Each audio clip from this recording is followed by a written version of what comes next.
Paul Weston, it's a pleasure to have you here, and I'd like to thank you for your time. Thank you, Lawrence. It's a pleasure to talk to you. Yes.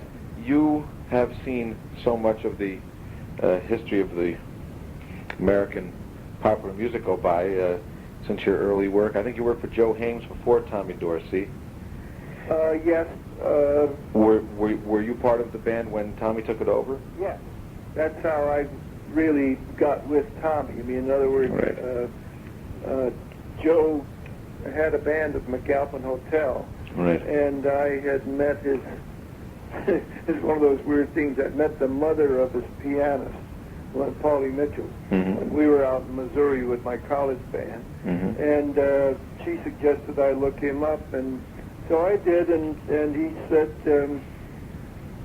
I said, how do you get an arrangement with a band? Because I was down there doing some graduate work at Columbia, because I come out of Dartmouth with an economics major and hadn't been able to get a job as an economist or whatever I thought I was going to be.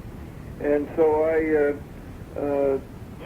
decided to try to make some arrangements. And so I did make an arrangement for the Hames orchestra, and he gave me a great piece of advice. He says, don't do a standard. We've got all the standards. Just take a pop tune.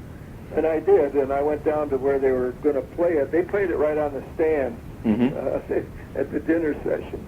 And I didn't have money enough to go inside to have dinner, so I sat outside on a bench, and when the swinging doors opened, I could tell what they were playing, see? And they played it twice, which I thought, geez, that can't be too bad, And then he came out and said to me, you're in, Well, that meant that I didn't get paid for that arrangement.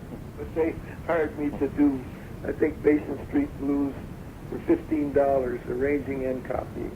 But at least that's where I got started, and went to Tommy from there. Well, let me ask you about those early years and when you were learning to arrange. Who were the state-of-the-art arrangers, people that inspired you and people whose work you were familiar with? Well, I was very partial to the Ellington Orchestra. I mean, like Duke Ellington's Sophisticated Lady was, and probably is, one of my favorite records of all time, particularly the saxophone chorus. Yes. And so there was that, and then of course we all listened to the Casa Loma band in those days. And, right. And, Gene Gifford. Yeah, that's right. Right. I liked his writing, and then of course, right after that, I got into. I loved Willard Robeson and Deep River music. I don't know if it was probably before you were born. Yes, but I'm very familiar with it. Oh, you are? Yes, yes. And so Tommy fixed it for me to go down to meet Victor Young and sit in the booth at Willard's show. And really? Tell us about Willard Robeson, because he's someone who slipped through the cracks. We don't know much about him, and he wrote all those beautiful songs. Well, he was a remarkable American composer. I mean, he wrote some songs they're not played that much at the present time, but they're very much a part of America. So when we started with Capitol Records, Johnny Mercer said, gee, let's get Willard out here and make an album. And we did. We made an album. And I'll never forget the first recording session, because John and I are in the booth, and we're just about ready to go, and Willard took his teeth out and put them on the side of the piano before he started to record. John and I almost fell out of the chairs, but we caught him. He did have an alcohol problem, and we caught him at a good time, and he made some nice records for Capitol. Yes. Yes. So as you began arranging for the Tommy Dorsey band, tremendous metamorphosis took place, I guess, as it turned from the Hames band, as you guys went with Dorsey, and then, of course, with Davy Tuff and Bud Freeman in the band, Joe Dixon, people like that, it really kind of turned into kind of a jazz band, at least for a while. Yeah, well, how did that happen? Well, the first Bud had been with the Hames band, right. And Toots Mondello was the first saxophone player in the Hames band. The Hames band was an excellent band, right. Which a lot of people didn't know about it, but they had, real Ward Silloway on trombone, very good musicians. But Tommy, never could play jazz. He did play what he thought was jazz, but he knew it wasn't really jazz. And of course, he was a great fan of Tea Gardens. and just I think Tommy would have given the soul to be able to play like Jack, but he had his own style, which we used on the ballads. And interestingly enough, he liked to play in sharp keys because his high note was C sharp or D flat, and so we got used to writing in A and D, and those clarinet players broke a lot of fingers, trying to play in those keys. Yes. So, but it was great fun, and of course Dave Tuff was, to me, one of the fine drummers, not as a soloist like Buddy, but for just driving the band. What was Dave Tuff like? Because he's another one that doesn't get talked about enough, and was a very fascinating person. Very, very well-read, always had a book under his arm, and very intelligent, very quiet, soft-spoken guy. He was really, very charming man, very, very small, not a big guy, but he sure could push a band. Yeah. The sound of the band back in those years, when they did things like Jada and all those Stop, Look, and Listen and some of those things, it's almost kind of a Dixielandish approach, but it's certainly different from what, let's say, Benny Carter or even Goodman's band was doing at the same time. Was that a decision of Tommy's, or was that just the way that the arrangements were going? I mean, how? I think it was the way we had guys like Redbone and Carmen Mastern did some, and I did, some of the Dixieland band. Around New York, and Louis the Lion was pretty hot stuff. We did some of his compositions. Yes. And I think the band made a transition when Cy came, to a completely different style of music. But in the early days, like I did Royal Garden Blues, yes, and things like that, and there was a very definite Dixieland. It wasn't as firm, as definite a Dixieland feel as the Bob Crosby band, which was the epitome, which epitomizes that style. But and it was also different from Benny, because Benny had Fletcher, doing his stuff, and although Benny probably would have been comfortable in Dixieland style, his band never played like that. Right. It's interesting because the jazz tunes are more like that, but yet when you get to some of those beautiful ballads you did, and Axel Stordahl wrote, and people like that for the band, it seems more musically sophisticated almost. Well, it really was. Yeah. I mean, because that was Tommy's pride and joy. He never wanted to be known as the number one jazz band. He didn't mind being 2 or 3 or something like that. He said, I always want to be number 2. Let Guy Lombardo be number 1 in the suite band. As long as I'm number 2, I'll be satisfied. And I think the band had a definite style. I mean, Axe and I wrote almost all the ballads. Dick Jones wrote some of them. But we also, even in the ballads, it was always a very good dance tempo. Yes. Never too slow, and like the last chorus would always have a semi-jazz feel in that. Let's say it was syncopated far beyond what the original song would be. Right. The band had too technical. I guess not. No, not at all. I'm an arranger myself, so I know that. Yeah. There's no problem, and certainly the audience on the show doesn't mind things like that. Another person I'd just like to ask you about before we move on, who passed with the band briefly, but who was there and who you probably knew, was Bunny Berrigan. Oh, Bunny was remarkable. All you have to do is listen to the solo on Marie, for example, which they've rewritten out for 4 trumpets and everything. And Bunny,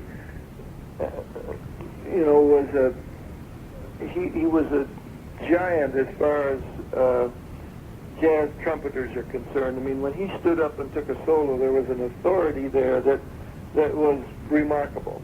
And of course, he also had the problem with the booze. I mean, I remember going up and playing golf with him at Van Cortlandt Park. I think that was the only golf course in New York at the time. and he was a hell of an athlete, you know, at Wisconsin. Really? And so he, like, we started playing, and I was terrible, but he birdied about, you know, 3 or 4 holes in the front 9, and I thought, boy, this guy's something. But he started getting worse and worse, and I didn't realize he had a jug in the golf bag. Oh, God. And he was drinking, and by the 15th hole, we had to quit. Oh, Jesus. You know, I mean, it was that sad. Yeah, it is. Yeah. Gee, he was a fine player. He should never have been a leader. He was completely miscast as a band leader. Yeah. There were so many of the good jazz players. Yes. I guess he would have been the perfect sideman and let someone else have all the headaches. That's right. Yeah. Yeah. You mentioned the transformation of the band eventually when Tommy brought Cy Oliver in and kind of gleaned a little bit of the Lunsford approach and started writing some of those great swinging instrumentals. Did you actually get to work with Cy on staff with Tommy? Oh yeah, in fact, Axe and I were really responsible for Cy's coming with the band because how'd that happen? Very reticent about leaving the Lunsford band and a little suspicious. And I remember Tommy sent Axel and me up to the Apollo Theater where the Lunsford band was playing to talk to Cy and tell him, you know, how great it could be to be a Dorsey arranger. And it was, you know, because you sat there and wrote the stuff and mailed it out and didn't have to go on the road. And Tommy was a great guy to arrange for because as opposed to, you know, guys who would take your arrangements and pull them apart and everything, Tommy, you know, had a great respect for the arranger, and very seldom would he change anything you'd written. And so we gave Cy a real big speech, and he decided to come with the band, and of course we were very happy to have him. I wasn't there too much longer after he came. Joe was there when he was there. Yeah. Paul, can you hold on 1 second? Sure. I'm sorry. Sorry about that. No problem. I'm back. So Joe was in the band more with Cy at that point. You know, one question I'd like to ask you is about the expansion or the instrumentation of these bands. Let's say from when you started writing back in the early 30s, or, you know, 33, 34, and then by the time, let's say, you left Dorsey and the band, how did it happen that the bands got bigger? I mean, you know, and how did that affect your writing, you know, with another trombone, another trumpet, another saxophone? Well, you see, with Tommy, we had 3 trumpets and 2 trombones, and then Tommy made the third. Right. And then 5 saxophones and 4 rhythms. And then as time went on, you know, they got a 4th trumpet, right, and then 3 trombones, and Tommy would be the 4th. But that's as big as the band ever got, you know, until they started fooling around with strings, which is sort of dumb, actually. Yep. And so the change wasn't that big. I mean, like the original Goodman band was, I think, 5 brass and 4 saxophones. Right. Rhythm. Right, but then by the time Eddie Sauter and those guys got there, you had 5 saxes and 2 trombones and 3 trumpets, and then sometimes 4 trumpets and 3 trombones. Right. But one thing that I've always noticed is funny is when you play arrangements that were written, let's say, for the 9 horns, and when they add parts, sometimes it kind of loses the lightness. You know what I mean? Yes. I think how do you feel about that? I think that losing the lightness was really exemplified by Kenton's band, for example, where the first trumpet never came below high C, and the baritone was on low E flat most of the time, and the band was as wide as an elephant, and I'm sorry, it just can't swing. I think that Benny's early band and some of Tommy's early records, I agree with you that the lightness kept that horizontal sound that's essential to jazz rather than the vertical sound that's, you know, completely exemplified by rock and roll. Yeah. Who were some of your friends among arrangers and other bands that if you had the luxury of staying at home and you didn't have to go out on the road with the band most of the time, who were some of your peers that you might have exchanged ideas with and hung out with back in those years? Well, gosh, I don't know. I mean, I knew Joe Lippman from Jimmy Dorsey band. Right. And Billy May, of course, was on the road with Glenn. Right. A lot of the time. And of course, when Glenn Miller started, like Axel and I contributed some arrangements to him because, you know, the funny, weird thing is that probably a lot of people don't know is that Tommy used to send Glenn Miller $100 a week to help him get his band started. Did he really? Yeah. And I remember we sent arrangements to him down in New Orleans where the band was having a real rough time. Mm. And then, of course, when the Chesterfield program came up, and Tommy thought he had a lock on it, and Glenn got the Chesterfield show, and of course Tommy didn't speak to him for about 2.5 years. It was, you know, just one of those weird things that Glenn was a very, well, he was a pretty good arranger. He tried to talk Axel and me into taking lessons from Joseph Schillinger, who was a mathematical guy who said he could write fugues as good as Bach, but we never did hear one. But Ax and I, Tommy offered to pay for our lessons free because Glenn had told Tommy what a great guy this was. And Ax and I said we thought we'd pass. Mm-hmm. And as I said in a letter recently, most of Glenn's instrumentals were written by guys, you know, who thought the square root was corny. You know? Right. Who were I mean, you mentioned Ellington. And his 1933 record, A Sophisticated Lady, is something that inspired you.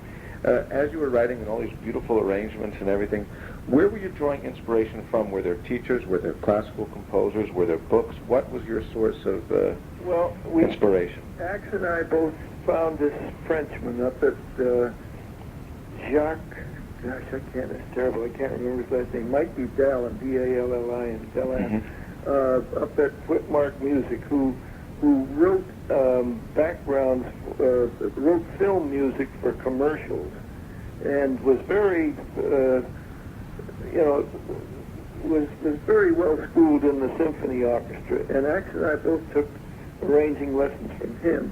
And then it's funny, on the Dorsey band there were two schools. There were the sort of classical school of Ax and myself, and a couple of the guys who were very definitely Wagner and Strauss and Brahms oriented, and then Dave Tuff and Max Kaminsky and Bud Freeman, those guys were very much into Ravel and Debussy. So we used to have some very spirited arguments.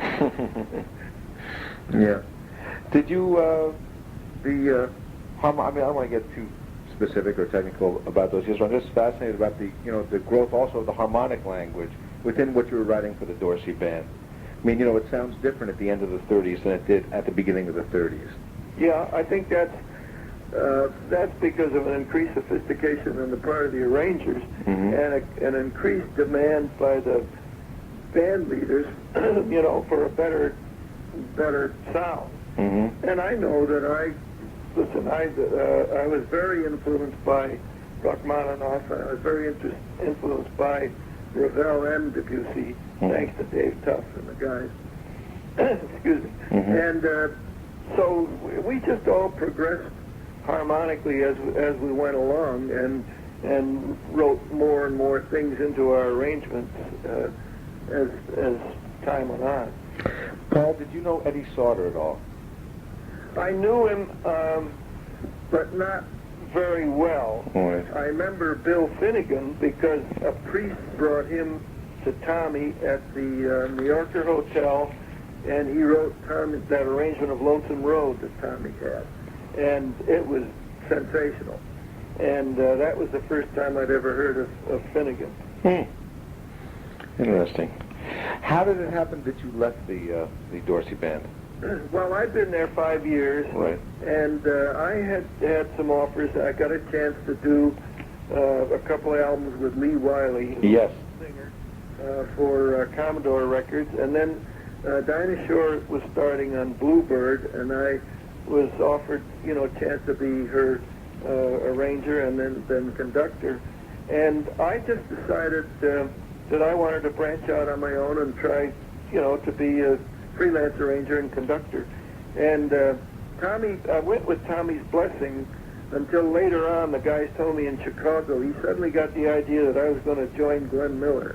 and he got teed off his until I, of course, didn't join Glenn and showed up. I would never have been happy in the Glenn Miller band because it sounds a little snobbish, but the Dorsey band considered the Glenn Miller band a little bit corny. Yes, and why was that? You know, there's something about those records. I'm a big Dorsey fan. Love a lot of those records. I've gone back to the Glenn Miller records time and time again, trying to like them. And it seems as though there's something missing. I can't put my finger on it. Well, something isn't there. While you're saying that, you got to realize that the general public, Glenn Miller is 10 times the band of Tommy Dorsey. Oh, I'm not even talking about that because I'm also a big fan of Red Norvo's band, which no one knew. But yeah. Well, I think a lot of it had to do with the personality of the leader. Yes. Glenn was sort of a martinet, and we viewed the band pretty much as a Boy Scout troop. Mm-hmm. I mean, I know this probably will bug a lot of people, but we did. Mm-hmm. And also, Tommy really loved the jazz players in his band. I can remember the Commodore Hotel where Bud Freeman would play 12 choruses. One right after another with Dave Tuff. And Tommy's just standing there, with his mouth open and a big smile on his face. And, that affected the crowd. It affected the band. Sure. And guys that got to play like Joe Dixon, Johnny Mintz. Right. The Pee Wee. And, yeah. And later Zig. Tommy really respected the jazz players and let them play. Glenn always had the band sort of encased in this almost plastic kind of sterile. You know what I mean? Where a guy, if he had 8 bars to play like Bobby Hackett, he'd play his 8 bars and sit down. And no matter, like if a guy got up, like Lee Castle, for example, fainted once on the stage at Pittsburgh because he got tired playing, and he was waving at Tommy, saying, let me quit, and Tommy thought he wanted another one. Take another one. And Castle finally sat down on the stage. Oh my. Before we leave the Dorsey band, we've left it. I'd like to come back for a moment. Yeah. My first saxophone teacher was someone who joined the band, and I'm sure made a big difference, and that was Jaime Schertzer. Oh, boy. And that's another unsung hero. So I'd like to ask you about the sax section before and what it was that Jaime brought to a band. Well, Jaime brought, number one, he brought discipline to the saxophone section. And that's why he and Bud were never happy in the same saxophone section, because Bud viewed the section as just something preparatory to his taking a chorus. Right. And actually he was not one of the great readers, but, when he played, he was super. And, of course, he and Jaime had tangled on this subject in the Goodman band. Right. But when Jaime came to Tommy's band, of course, he fulfilled all Tommy's dreams because he was one of the most enthusiastic lead players on any instrument that I've ever known. Mm-hmm. In fact, one night, I might as well tell the story, but one night the band was at the Astor, and Tommy was griping about the band, that it wasn't swinging, and he said, it's just not right, it's not swinging. And the guys knew that Jaime had some kind of a personal problem that day, and he wasn't smiling. He could play the saxophone and smile at the same time and bounce up and down, So the guys went to, on a 10, they went to Jaime and said, look, the old man's going crazy, so why don't you promise for us just to smile and bounce for one set, Jaime says, okay, that's the least I can do. He went back and started, and Tommy says, now it's swinging, now it's going. So that was Jaime Schertzer. Oh, that's beautiful. And besides, he gave the section a wonderful, there was a player named Les Robinson. Yes, Marty saw. Same kind of, his tone enveloped the whole saxophone section. And of course, it was a real different style from, let's say, Toots Mondello. Yeah. How would you contrast the two? Toots was a little more, he was a little more of a first alto player, whereas Jaime was the first alto player. Right. You know what I mean? Toots might stick out a little bit above this section, right, which he led fine, but Jaime never did. Jaime always had that section he had those guys under his, under his wing, the same way as Ziggy had always had the brass section. Yeah. You mentioned doing some work with Lee Wiley, and those are some of my favorite records. And you mentioned also being a musical director for Dinah Shore right after that.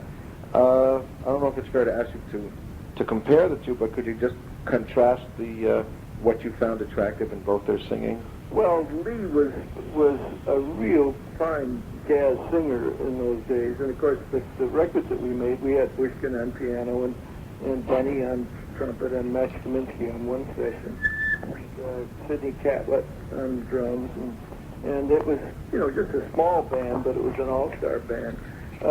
Dinah, was a pop singer. Right. But she really sang in tune very well, in those days. And some of those early records I thought were real good. It was strictly a popular song, whereas Lee was strictly, even though she was doing a Roger and Hart song, she just had a jazz feel.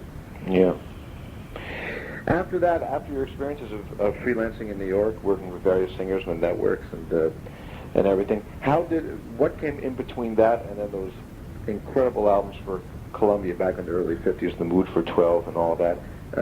Was that after you got involved in the films? Well, working in Hollywood, or? Gil Rodin asked me to come out to California in the summer of '40 to spend 8 weeks with the Bob Crosby band and make some arrangements at Catalina. Right. And I did that and had a wonderful time because that band was a family of tremendous people. Eddie Miller and Matty and Haggard and Butterfield, and had a great time. And then, of course, Dinah came to Hollywood, and so I was working with her. And then the summer of '41, I came back with the Crosby band, and then we went, in the fall of '41, we went right into the movies because Bing wanted Bob's band to play on Holiday Inn, and I got to do all of the stairs dances on Holiday Inn. And here I was, just a kid, and all of a sudden I'm arranging for the greatest dancer of them all at that time. Yes. And so then at Paramount, I also then met Mercer and got asked to be musical director of Capitol when it first started in '43. Mm-hmm. And so that's how that, and I was Capitol '43 to '50, and then went to Columbia in '50 to '58. I see.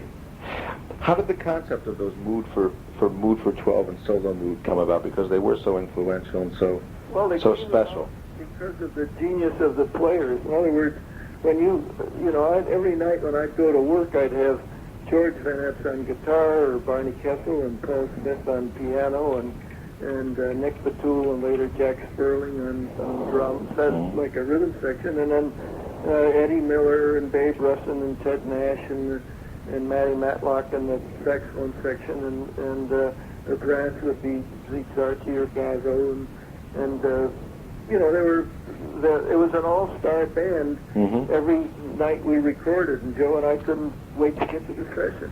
And so I finally decided I'd make an album and let each one of 12 guys play a solo, and I would just write sort of like the background in back of it. And that's where Mood for 12 and then Solo Mood came from. And of course I've combined the two on my own label. It's called Easy Jazz. Yes. Those are like the best 12 tracks from the two albums. Yeah. We should mention that if people are interested in getting these Corinthian records, is how they're called now, the address is P.O. Box 6296. Right. Beverly Hills, California, 90212. That's Corinthian Records, P.O. Box 6296, Beverly Hills, California. And on this label, you have the combination of the Mood for 12 and Solo Mood, also a kind of a potpourri of the famous Jonathan and Darlene Edwards records, which are certainly unique. Yeah, there are 5 albums of theirs, plus yes. the new CD, Jonathan and Darlene's Greatest Hits. Yes. Which is disgraceful, the idea of them being on a CD, but there's not much we can do about it. Yeah. and in addition to that, of course, there's the Joe and Jazz album. And I guess this is a good time to ask if we could switch over and talk to Jo Stafford. Fine, hang on. Before we ask you to come back. Sure, hang on, I'll put her on the line. Thank you. I just said, honey, you're on. It seems like I said that in times past. Hi. Hi, how are you? Okay, I'd like to welcome you to the show, and thank you so much for taking time out to talk to us. Pleasure. Yes. You've long been one of my favorite singers, and kind of, I wouldn't say a cult figure, but among people who know singers, so highly respected, of course, going back to the days with the Pied Pipers and all that. And I'd like to ask you, Jo Stafford, how you actually began singing and what it was, who and what it was that attracted you to that as a career. Well, actually, I think I kind of was singing, according to my older sisters, before I even remember singing. Mm. And sang all my life, you know, the Glee Club did in school and whatnot. And my two older sisters, Pauline and Christine, were in local radio in Long Beach. Mm-hmm. They were singers. And so when I got out of school, it was just, we used to do a lot of singing together at home, and when I got out of high school, it was just a very natural thing for me to join them. It made it kind of simple. They opened up a lot of doors that I didn't have to pound on because of them. I see. And I joined them, and we had a trio, the Stafford sisters, which we were, if I do say so myself, I think we were quite good. Mm-hmm. And we worked a great deal here in Los Angeles on radio, local shows, and we were on some national radio shows too. And we also did a lot of background music in movies. Sure. They made lots of musicals in those days, and we did background stuff. Sure. And we were very, very busy ladies. Yes. Joe, may I put a hold on it just for 1 second? Sure. I'm sorry. Just 1 second. Damn phone thing. Once it starts beeping, I just have to tell them to call back. Yeah. Anyway, I'm sorry. We're talking about the Stafford sisters and the work in L.A. and the movies and the national and local radio. Can I ask you about the Boswell sisters? Were you familiar with their work? Oh, very much so. Now, they were a little bit ahead of when my sisters and I worked together. Right. But, oh, yes, we were very, very much aware of them. Right. You're right, because they were really very early 30s when they were really popular, and I assumed that when you and your sisters came along, it was more mid and late Very 1930s. Uh-huh. Right, so then the Andrews sisters would have been more... Well, they were kind of actors. kind of actors, then you were right in between. Yeah, that's right. I see. What kind of harmony was it? Tight harmony? Was everything arranged? Were there solo tunes? A three-part harmony. Mm-hmm. And, Yeah. well, we did, from time to time, one of us might have a little, excuse me, solo here and there, but for the most part, it was trio singing. Sure. Well, then what was it that came about that took you out? Well, during one of those musical, working in the background of music and movies, we had a long, long call on Alexander's Ragtime Band. It went on for weeks and weeks. And every singer in town was on the call. There must have been 40 singers or more. And the Stafford sisters were one group, and then there was a boys trio called the Three Rhythm Kings, Mm-hmm. and 4 boys, a quartet called the 4 Esquires. Mm-hmm. And just between, you do a lot of sitting around and waiting on those movie calls.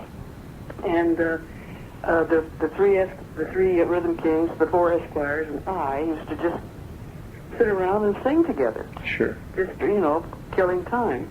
And then finally a couple of guys wrote out some arrangements for us. And that was the beginning of the Pied Pipers, which was 7 boys and myself in the beginning. Oh, my. And so we worked around town. I finally broke away from my sisters and was working with the Pipers completely. Mm-hmm. And we knew a lot of singers around town. And this one summer, the summer of '38, I think, the Dorsey Band came out from New York and was playing the old Palomar Ballroom. And the 2 arrangers with the band were Axel Stordahl and Paul Weston. Right. And they were dating 2 of the King sisters from the King family. Oh. And the Kings told them about this group, the Pipers, and said, they're really different and something that you probably haven't heard, and you really ought to hear them. So they had kind of an afternoon singers jam session at their house, and we were asked, and that was when I first met Paul. Oh. And we sang all afternoon and had a ball, and then Paul and Max told Tommy about us. I see. And I was going to say sight unseen, but heard unseen. Right. He hired us for not as part of his organization, but as guest stars on his Raleigh Cool Cigarette radio show. Right. And we did about, well, I don't know, 6 or 7 weeks as a guest spot on the radio show. Mm-hmm. And then that fell through, and we starved around New York for a few months. Right. Didn't work at all. And the times got pretty lean, and we decided we'd stay until all we had was enough money to get home, and which is what we did. We finally had to come back to California. Yeah. And times were pretty dang rough there for a few months.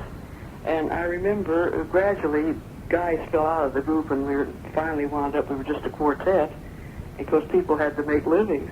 And one afternoon I came back from picking up my last unemployment check, and there was a message to call an operator, I don't know, something in Chicago. And so I made the call, and it was Tommy. And he said, I can't use the group of 8, but I would like you and 3 boys, I'd like to have a quartet. Oh. And so I said, well, lo and behold, Tom, that's what we are now. And so in December of 1939, we joined the band as part of the organization. Yeah. It's the Pied Pipers. Of course, I made such musical history, and then, of course, later on with the addition of Frank Sinatra and everything. Yeah, Frank joined the band about, I don't know, 2 or 3 weeks after we did. Yeah, really, it seemed to be the right people in the right time at the right place. It all just seemed to come together. I just think that's the story of success in this business. Yes, yes. Being at the right place at the right time. Yes. Musically speaking, what was it that set what you were doing with the Pied Pipers apart from what had been done before? Well, according to Paul, and I think you may be right, when we were a group of 8, the first time he heard us, we worked like an orchestra. In other words, like 4 of us would be the trombone section, and 4 of us would be the brass, and we'd work in and out like an orchestra rather than just singing straight, close, tight harmony all the way. Yeah. And I think it was the first time a group had ever done that. Yeah, so you were kind of self-sufficient. Yeah, right.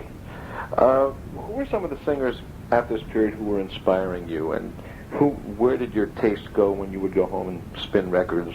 Yeah. Who were you listening to? Oh, let me see. Well, long before I ever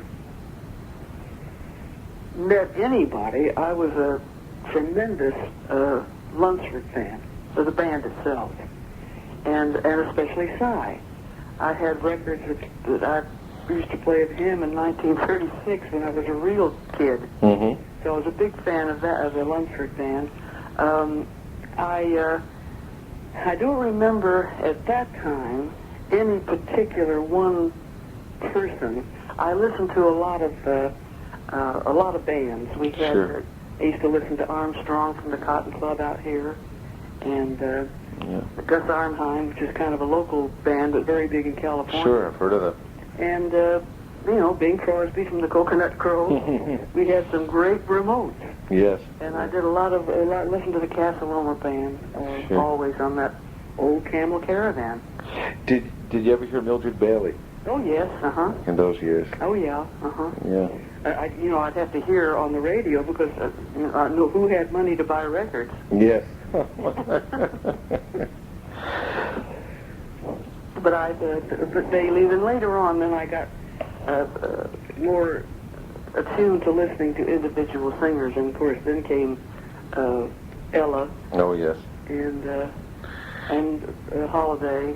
Right. Yes. In fact, I'd like to ask you later on about something I've seen on television and heard on a recording of it, is you and Ella Fitzgerald sing together. But I'd like to save that just for a moment. Okay. How long were you with the Dorsey band, with the Pied Pipers? Well, we left in November of '42, so we came within a month of being with them for 3 years. Yeah, I see. And how did it happen that you branched out into, getting the billing on the records as Jo Stafford and doing solo things? After we left Tommy, we came back to Los Angeles. And by that time, the Pipers had a pretty good name. Sure. And so we did a lot of radio shows here. And we did some theater tours and whatnot. But during the Dorsey days, one of the big fans of the band and the Pipers and me was a fellow by the name of Johnny Mercer. Oh. And whenever we were in town, or he was in New York, whatever, whenever he was where he could come, he would always come and spend an evening listening to the band. And he one night told us, he said, if you guys ever leave the Dorsey organization, he said, I want you to get in touch with me out in Los Angeles because I'm starting a record company, and I would like to have you, the group, and Joe as a solo. And so when we left the Dorsey band and came back to Los Angeles, we of course got in touch with him, and he was as good as his word. He signed the quartet and me as a solo singer. Sure. And I did both for a couple of years, and then John Mercer got a radio show for Chesterfield Cigarettes, and it was a 5-night a week, Monday through Friday, every night. And I, at that point, realized I could not hold down both the quartet work and my own, because I was doing both. Sure. And so I had to choose, and people talked me into going out on my own, and so that's when I left the Pipers, and Judy Hutton took my place with them. Did she really? I didn't know that. Fine singer. Yes. And so that was about, I think, in 1944 when I finally went out as on my own. So that would have been a little time before you made the infamous record of Temptation with Red Ingle. I think Temptation was, we're now talking about when I left to go on my own, we were talking about 1944. And I think the Temptation was in 1947. That's right. You're right. So what went on in those 3 years? And just recording, and I did. Were you doing shows and theaters? Radio shows. I went to New York and did some nightclub work, my one and only nightclub, and I did some guest appearances with Perry Como on the Chesterfield show, who he now had the 5-night a weeker. Right. And not long after I got to New York, the Chesterfield company decided they wanted me to do 2 nights a week, and Perry would do 3. So he did Monday, Wednesday, and Friday, and I did Tuesday and Thursday.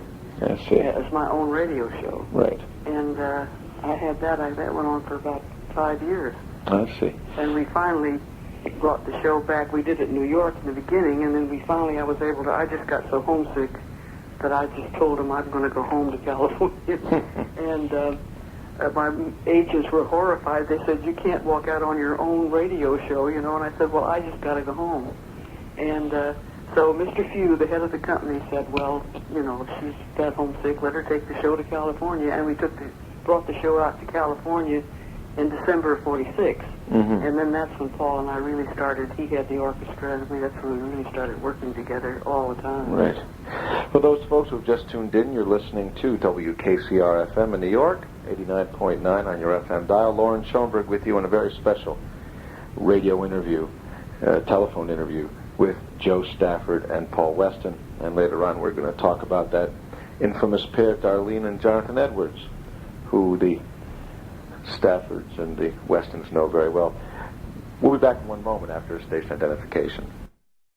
We're back with Jo Stafford here on Tuesday afternoons out to lunch, and I'd like to ask you about something that you were a witness to. You were part of it, and that was the change from the band to the singers. I mean, if anyone can talk about it, I guess it would be you, because you joined, of course, the Dorsey band at the point when the band and the instrumental side of things were still very, very big. Yes. And it was the big bands with the singers, and then, of course, by the end of the war years, it was certainly the other way around.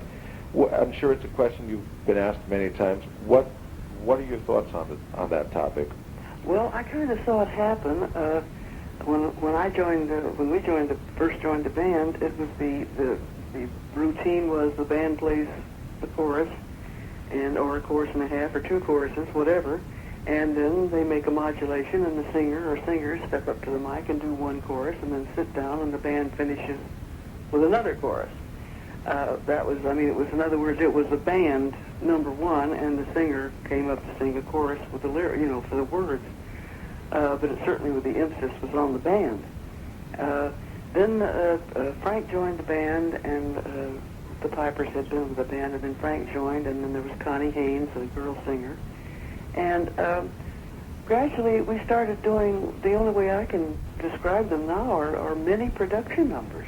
Right. I mean, we would, it started out with the singers and stayed with the singers. And just the emphasis went from 90% band, 10% singers to 10% band, 90% singers. Yeah. And you gradually saw the people, instead of out on the floor dancing the entire time, they were an audience in a big circle around the stage. And they were like, they were watching a performance. I wonder why that happened. That's a fascinating thing to have happened. I don't know, but the Tommy, for instance, was always marvelous about showing off what he thought was talent. Right. He did it with the players, and he did it with the singers. Yeah. And I think he thought we were all good, and he gave us a showcase. Sure. And I don't think it was intentional on anyone's part. It was just a sort of a thing that happened. And of course, Jimmy Dorsey did the same thing with Helen O'Connell and Bob Everly, and Miller with the modern airs, and Right. they became, as I say, many production numbers rather than dance bands. Right. They had tempo changes and Yes. all kinds of different things. The Jimmy Dorsey stuff was certainly not thought up for dancers, because they might change tempo 3 times in one number. And it got to be like a, quote, show, unquote, rather than an evening out for dancing. Yeah. And I don't know if it was intentional. I really don't know. Of course, the war kind of started putting emphasis on kind of one-on-oneness. I mean, Right. a guy overseas could relate, or a gal overseas could relate to one person, Right. a girl or a boy, whereas you wouldn't relate to 25 musicians. Right. If you get what my meaning Oh, is. sure. So, because there was much sentiment and much homesickness, and I think the guys could relate to one girl better than they could relate to a whole band. Sure. And they started focusing in on singers. I guess also the fact that so many musicians, the top flight musicians, many of whom were drafted, and Right. the personnel, and also the recording band also probably had some kind of effect on it. Exactly. Yeah. Did you ever know Lester Young, Joe? Did you know that he named you as one of his favorite singers? Well, that's a quote that touches my heart. Yes. I did not know Lester personally. I certainly knew him professionally. Yes. Yes, that's one of my prides. Did you ever actually meet him or hear him in person? No. It was pretty much just on records. Yeah. And I guess he was a fan of yours on records too, because Right, exactly. I guess you've heard the interview. Oh yeah, listen, I love the idea. I was so warmly touched. Yes. I mentioned before a moment that I remember on a Swing Into Spring television show with Benny Goodman, and you and Ella Fitzgerald. Oh, my buddy. Yes. And you folks got the scatting there. Yeah, And I wouldn't even say you held your own. You were right up there well, listen, with the queen of it. And that's a facet of your singing that's always pleased me and amazed me, that when you wanted to, you could just turn around and scat with the best of them. Well, listen, when I knew that was going to happen, I did some hard work. I wanted to make sure I knew what I was doing, because she sure does. Yes, yes. What do you think about when you scat sing? And not that you do it that much, but what crosses your mind, and how do you approach it? You trying to imitate an instrument, or what is it? No, well, that's really knowing if you can do it like Ella does, which is completely spontaneous, I guess. That's one thing. I'm not that spontaneous. Right. I lean a little bit more on my musical knowledge. Right. In other words, I know what the chord changes are going to be, and I know what notes will fit in that chord. Right. And so I think, well, here comes a D7th, you can sing an F sharp or an A or a C, Right. whatever, Right. So I guess I approach it a little more technically. Yes. Of all your recordings, of course, you've made so many. Are there any that stand out to you? Would it be the Joe and Jazz records, or would it be the more well-known hits from earlier on, or what? The well-known hits probably thrill me the least. Really? Except You Belong to Me. And I don't mean I don't like it. Love that one. I don't. I like all of them. Of course. But if I had to say, pick a favorite, I would not pick "Make Love to Me," Right. which was my biggest Yes. seller Yes. at that time. I think "You Belong to Me" is over the years has outsold it. Mm-hmm. But no, I can't pick a favorite because I like different ones for different reasons. I mean, if I say "All the Things You Are," it's because "All the Things You Are" is my favorite song. Right. And if I say "I'll Be Seeing You," I had to say that because that's one of my big favorites, and I think that Paul's arrangement for me on that was Mm-hmm. definitive. Yes, yes, it is. And but then I can't ignore the American folk songs, which I'm very proud of. Yes. And so I really can't pick a favorite. Yes. We're talking with Jo Stafford here on Tuesday afternoons out to lunch on WKCR FM in New York, 89.9 on your FM dial in stereo, in case you're tuning in. Unfortunately, this phone call isn't in stereo, but we're getting Jo and Paul from their house in California. And again, I'd like to thank you for your time. Jo, I'm wondering if I could impose upon you and ask Paul to come back, and the three of us can talk. Yeah. And Hang on a second. Sure, go ahead. On. Hello. Ah, there you are. There you are. Will we stop for a second or what? No, we're fine. I can edit this tape. We're not going out live. Okay, we've got, in the middle of this, Go ahead. they come to change the TV channel. Ah. And at the door, Darlene can take over while I'll Yes. come back. Yes. Okay. Okay. First of all, I'd like to ask you both about just something in the business aspect of things, and that's your having the forethought or whatever to get those records back from Columbia and put them out yourself. Well, And I think that's absolutely marvelous. I'd like to ask you about how that idea came to you, because a lot of performers never even do that. Well, the idea didn't come to me. It came to my manager, the only one I ever had, a sensational man named Mike Nydorf. He was my agent, as I say, the only one I ever had. And when I left Columbia, he was dissatisfied with what he thought. He said that they had not fulfilled their contract from a favored nation standpoint. Mm-hmm. And so there was a legal suit, and as part of the settlement, he said, "I'll take less money, but I'd like all her masters back." And so he got them back. Really? Pretty neat thing. Yes. Went to Decca for 8 years, and then when Decca, the 8-year deal with Decca ran out, we got them back, and we started to put them out on our own label. Mm-hmm. Again, we gave the address and name before. I'd like to give it once again in case someone has just tuned in the last few moments and didn't hear it. The name of the label is Corinthian Records. Corinthian Records. Yes. P.O. Box 6296, and that's Beverly Hills 90212. Ah. One more time. That's P.O. Box 6296, Beverly Hills, California 90212. And I believe there's 5 CDs. There's the Joe and Jazz. There's the Darlene's Greatest Hits. Yes, of course. And there's only 4 actually. 4. Okay. G.I. Joe. Right. And then my album of Music for Easy Listening, which is the original stuff I did in mood music for Capitol. Right. Right. And again, I'd like to stress to the listeners, we'll be playing selections from those 4 CDs during the show, and they really are marvelous. Especially some of the accompanyists on the Joe and Jazz really just frame Joe so well. Of course, Ben Webster, Johnny Hodges, and folks like that. Pretty good company. Yes, yes. And then, of course, the unique pairing of Joe and Paul, the arrangements on G.I. Joe, are really just definitive, as you said before. I'd like to ask you both about a couple of friends of yours, Darlene and Jonathan Edwards. Oh, yes. Yes. Fine folks. Yes, yes. As Paul said before, what was the word, Paul, about them having CDs out? Oh, it's disgraceful. It's disgraceful. So now we can hear all those. All the mistakes, and they're such perfect mistakes. They really are.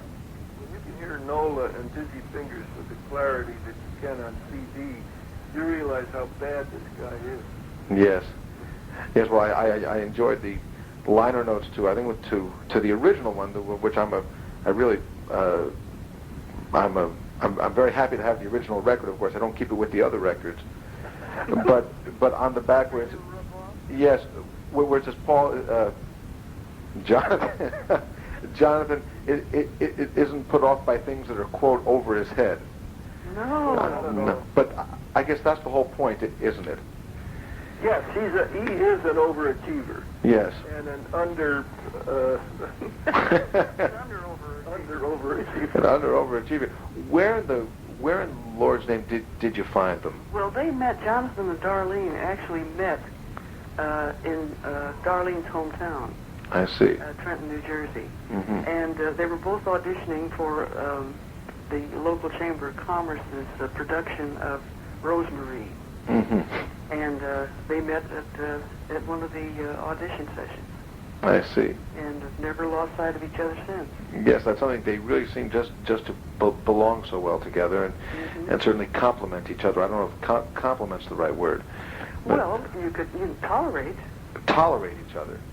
Yes, yes. Jonathan is a bit of a martinet. I mean, as far as tempo and inflection and everything else. And Darlene, who first did most of her singing at society functions in Trenton, New Jersey, which are numerous. I opened a lot of card games. Yes. And so she bows to him in all things musical. Yes. Well, I mean, I've always been just so. I've always noticed that it's not beyond them to add an extra beat, an extra note. I mean, what the hell? Mm-hmm. You know. And besides, I mean, he can sort of put her in a corner because he's got the loud pedal. That's right. And the thing is that when, like Darlene said so succinctly, when Jonathan was doing the Fats, playing Fats Waller songs with stride piano, a 5/4 bar gives you an extra stride. That's true. It is. That's true. Now, as I understand it, the Edwardses haven't appeared since a Superstar charity show. That's right. Back in 78, I believe. Jo Stafford was very much connected with a charity out here called Share, SHARE, Share Happily and Reap Endlessly. And so the Edwardses were asked to be on this 25th anniversary show, which they were in pretty good company. They had Sammy Davis Jr. and Frank Sinatra, Johnny Carson, Milton Berle, Dean Martin, and the Edwardses was one of the acts on this big show. Yes, yes. I'm sorry, I missed that one. One of my favorites is one that I always play for friends when they come over. Now I'm so happy to have it on the CD. Of course, is the "I Love Paris" in the springtime, and that's just one of the marvelous moments. Whose arrangements were those? Were those spontaneous, or were they just? He does make the arrangements. He comes in with all those, those marvelous, like in "I Love Paris." There's a lot of special effects. I mean, the taxi horn. Yes, yes. Those are all Jonathan's. But the great thing about "I Love Paris," I've always felt, was Darlene came up with the line, "Boy, oh boy, do I love Paris." Yes, which yes. really exemplifies her enthusiasm. Class. It really is. It's just perfect. And I would like to thank you, Paul and Joe, for putting them out in public, but on a more serious note, to thank both of you for all the great music over the years and for putting out these CDs. And I first heard about the Joe and Jazz from Mel Lewis, who's a very, very, very close friend of mine. We worked together a lot. And in the course of doing a series of radio shows with him at one point, he says, I wish I had a copy of that Joe and Jazz record. He says, you wouldn't believe it. He told me who's on it and everything. And we're so glad to have it now on CD so we can have it. Listen, the thing is, there's no use thanking us because nobody had more fun than we did. Well. And we owe so much to the players like Mel and yes, and all the other yes, yes. But for all the music and all over the years and all the tunes and all the performances, I'd like to thank you for the pleasure it's given me. And just say it's been a pleasure talking to you, and I certainly hope if I'm out on the coast or if you're in New York that we can get together and do it again. That'd be marvelous. Yes. Great. Thank you very much, Yes. Lawrence. Well, thank you. Thank you, Lawrence. Alrighty. Bye-bye. Bye-bye.